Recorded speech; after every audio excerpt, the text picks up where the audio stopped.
Lab 3 tensile testing with DIC presentation report.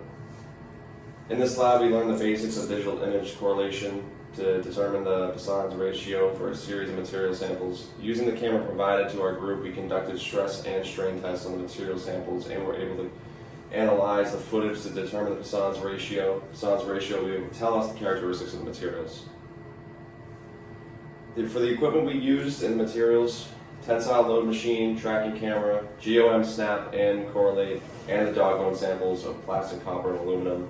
The setup initially began with measuring the dog bone samples with thickness and gauge length, and then we placed the dog bone samples into the jaws of the tensile loading machine and preload, so there's no slack. Now set up the camera, and we were set. The procedure began when we inserted each material into the tensile load machine and captured each material's displacement. We loaded aluminum, copper, and plastic into the machine.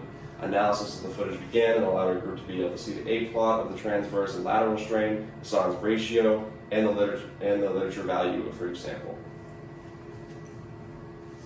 Alright, so our data collection. To get the transverse and lateral strain, we took the video we recorded and put it into the GOM correlate software. This gives us the displacement in the X and the Y, which then we can calculate the stress and strain, or the strain. Then for Poisson's ratio, we took the lateral and we took the transverse strain and put it into a graph to get lateral over transverse, which then gives us Poisson's ratio as the slope of the graph. And the percent error is the number we calculated minus the database number, and then divided by the database number, which then we times by 100 to get a percent. So to make the graph, we took the lateral and transverse strain from GOM correlate and imported the data into Excel, which then we used a scatter plot. And we made the lateral strain the y-axis, and then the transverse strain the x-axis, and then the trend line of that graph would become the Poisson's ratio. So here's our data for aluminum. As you can see, the calculated Poisson's ratio is 0.259, which is the slope of this graph. And the literature Poisson's ratio is 0.225, which we got from Novel. And then the percent error that we calculated was 15%. Then here's the copper data. You can see again the slope is 0.58, which gives us the calculated ratio, and then 0.325 is the number we got from Novel, and the percent error is 78%. And then here's plastic. Our Poisson's ratio is 0.66, which is the slope of this line, and in the literature, Poisson's ratio is 0.49 from Novel, and the percent error is 34%.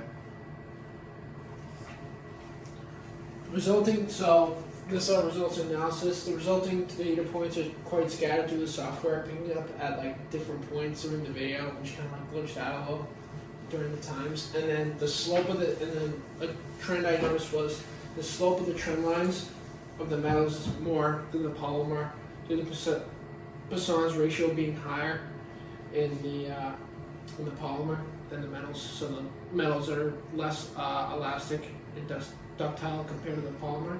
And then results in line with what they expected, because the polymer had a higher Poisson's ratio than copper and aluminum, and copper had a higher Poisson's ratio than aluminum, which makes sense. Copper has a higher, so what these results mean is copper has a higher ductility among metals due to its Poisson's ratio being higher compared to other metals relatively, and then the polymer has an extremely high Poisson's ratio because it's not a metal and it stretches a lot. And then the source of error, so we had some source of error. We had the zoomed in aluminum video that probably didn't give 100% accurate data. That's because our aluminum sample broke while we were doing the tensile loading. So we got another group's video in order to get better data. And then we also had human error in applying the force. So while we're taking the video and cranking it to apply load, we may have not done it fast or small enough to get good data. Might have messed with the numbers a little bit.